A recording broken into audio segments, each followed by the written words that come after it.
warahmatullahi wabarakatuh. Perkenalkan, nama saya Adisti Haura Paranabil dari semester 2B.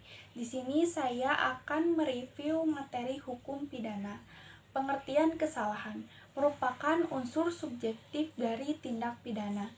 Genstrafzonderschuld yang tidak terdapat dalam KUHP tetapi terdapat dalam hukum tidak tertulis. Kesalahan adalah keseluruhan syarat yang memberi dasar untuk adanya pencelaan pribadi terhadap perbuatan pelaku tindak pidana. Arti yuridis dibagi menjadi dua, kesengajaan dan kealpaan. Dalam arti yang sempit, kesalahan sama dengan kealpaan. Unsur-unsur kesalahan. 1. Kemampuan bertanggung jawab. 2. Adanya hubungan batin antara pelaku dan perbuatannya, yaitu yang berupa kesengajaan atau kealpaan. 3. Tidak adanya alasan pemaaf. Pengertian kesengajaan. Dalam KUHP tidak ada definisi tentang kesengajaan, tetapi dalam MVT kesengajaan diartikan dengan menghendaki dan mengetahui.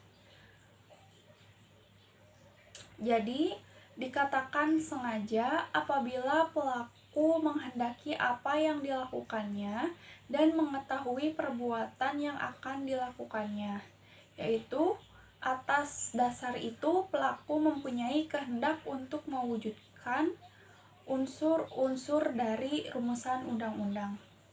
Selain itu, pelaku juga menghendaki akan akibat yang timbul atau pelaku juga sudah dapat membayangkan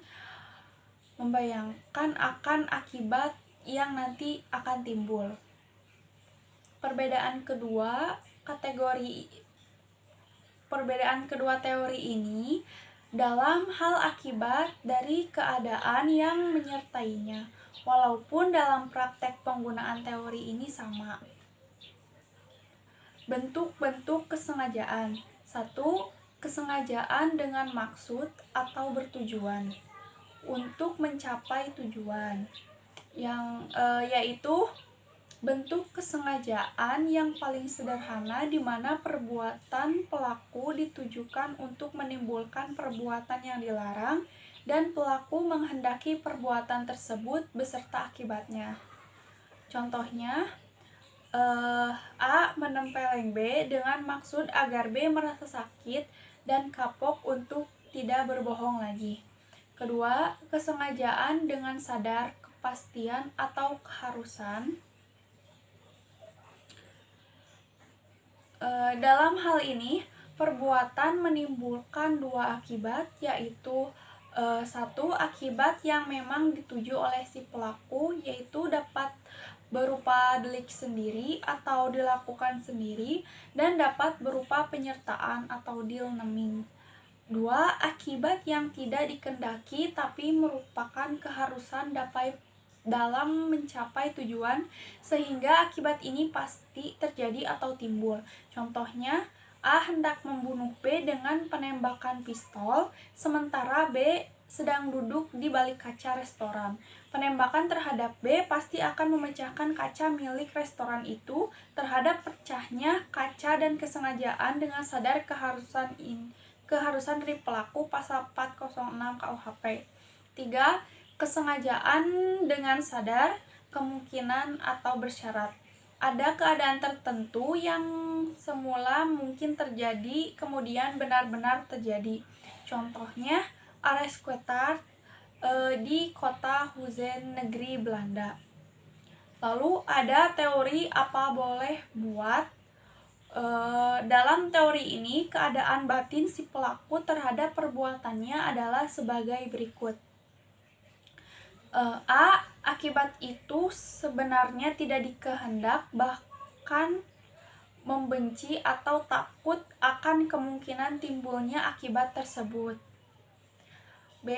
Akan tetapi, meskipun demikian ia menghendakinya, namun apabila keadaan atau akibat itu timbul, apa boleh buat hak itu diterimanya juga, ini berarti pelaku berani memikul resiko.